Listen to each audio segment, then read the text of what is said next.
Lazy developers. We play video games to have fun, to experience stories, to escape from our troubles. For a product so complex, there's obviously a lot that goes into it. But when a game doesn't live up to our expectations, we get frustrated. We look for cracks in the game, no matter how small or insignificant they might be. And when our enjoyment is dried up, we look for someone to blame. Someone responsible for the creation of the game, responsible for the problems, and therefore responsible for our dissatisfaction. More often than not, people point their fingers directly at the people creating the game, the developers. Over the past decade, blaming developers has been a very common approach seen a lot by the internet. Lazy developers is a common phrase used by a ton of bigger content creators and internet posters that at this point is something a lot of people say. But that sentiment is mostly wrong. We've grown up in this environment where blaming the devs is so common and easy to do. But is it actually their fault? Also, full disclosure, I'm not a game developer. I'm not involved in game development really at all. So I might say some things that are potentially flat out incorrect, but at the very least, I hope my sentiment is clear.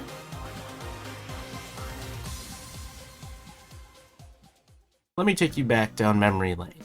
When YouTube and social media was just getting popular, the average person really had no way of bridging the gap between game and developer. To most people, it was understood that developers, the ones making the game, were directly responsible for setting deadlines, quality control, and everything else important. So when we saw a product getting pushed out that was subpar, it was pretty much built into us to blame the devs. And sure, back in the early 2010s, this could be seen as acceptable. There was no big creator to bridge the gap between us. For the average person, really finding any information about game development from anyone involved, it was pretty difficult. But now in 2023, you have people talking about game development a lot. From smaller, less heard, passionate yet struggling developers, to people who have made some of the biggest games out there. We've managed to bridge that huge gap to some extent.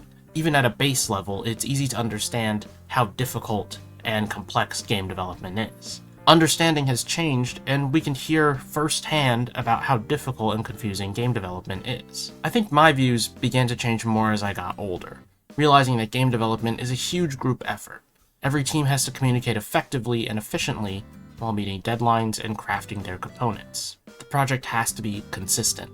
You can't have a composer working on a track for what they think is a fantasy action game only to find out it's a casual farming simulator. And everyone on that development team has to play their part. Couple that with how difficult coding is as a whole. I've only done basic coding and that was a nightmare for me to do.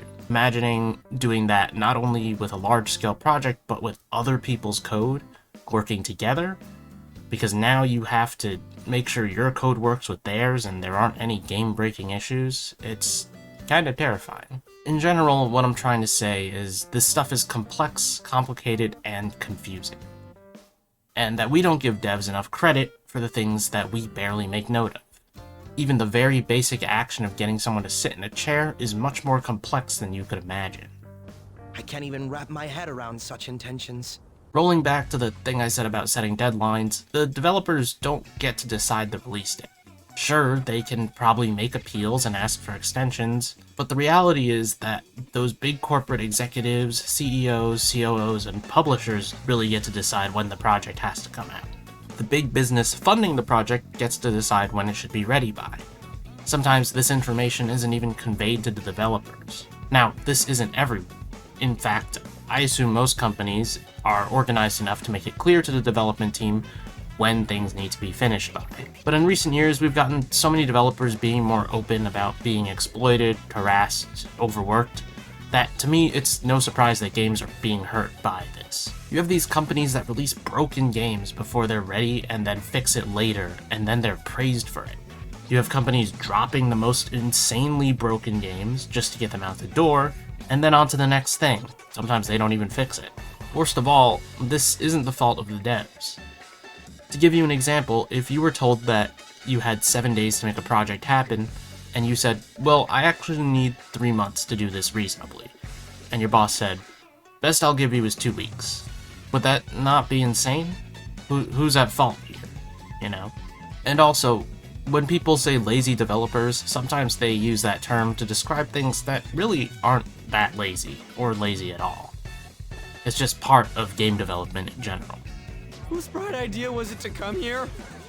Yours. I'd say that one of the worst parts of this conversation is how often people mistakenly call things lazy. Pokemon is a specific example that comes to mind.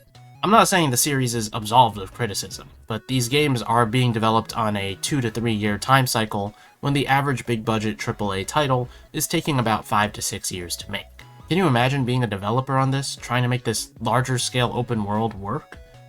Being given 3 years to do it with 400 plus unique monsters, each with their own behaviors and animations and collision boxes? Yeah, there are some issues in the code. There are inefficiencies because how else could you push out a product that fast? Rush jobs are never able to be done with care.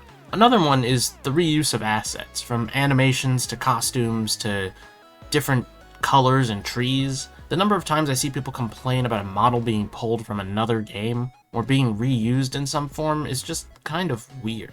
I mean, if an asset is being reused, but it does no real harm or damage to the game as a whole, why does it matter? People throw this at asset reusing sequels like Breath of the Wild to Tears of the Kingdom, and it doesn't make a difference, I don't think.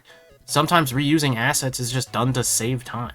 Not having to work on something that the team has already done means that they have time to work on things that are new. It's not laziness, because that time is going towards working on something else. Laziness in general is just a poor term used to describe developers and people, honestly. Sure, there are definitely some people out there who probably slack off and don't do their part of the work. But for the most part, that's probably a few people at most in every team. It's not the whole team. I don't know if he was some local big shot or whatever, but he sure was pissing me off. Video games, I believe, are a form of art. A very collaborative form of art, typically involving many people, but art nonetheless. However, they're also quite expensive to make, which is why businesses almost always end up involved in some form. You really can't have one without the other. So this conflict between higher-ups and publishers and developers will continue to exist. I don't know if there's a lot we can do as consumers for them. If anything, I say educate yourselves. Learn bits and pieces of game development, at least at a conceptual level. And you can still be critical of them, there's nothing wrong with that. Because I'm critical of games too. But next time you type out that tweet or make that video, try pointing your finger at the ones really responsible for the problem. Thank you! So, thanks for watching this. It's a far stretch from videos that I usually make, but it's a topic I really wanted to talk about, because I find the whole lazy developer thing kind of frustrating. I mean, if I worked really hard on something and I just had people call me lazy, I would feel awful and annoyed. And I hope I didn't bore you to death with my explanations. I don't think I got to touch on everything I wanted to talk about in full, because this would stretch on for hours, but I hope that this was helpful or useful to you in some way. I'd love to talk more about these general topics more often, but I'll see if I get the chance. As always, if you enjoyed this, you can leave a like and subscribe to the channel if you want. If you want to talk about these topics in any shape or form, you can leave a comment down below. And if I said anything that is factually inaccurate, as I said, I don't have experience in this field. You can comment below to correct me. Thanks for watching, and I'll see you guys next time.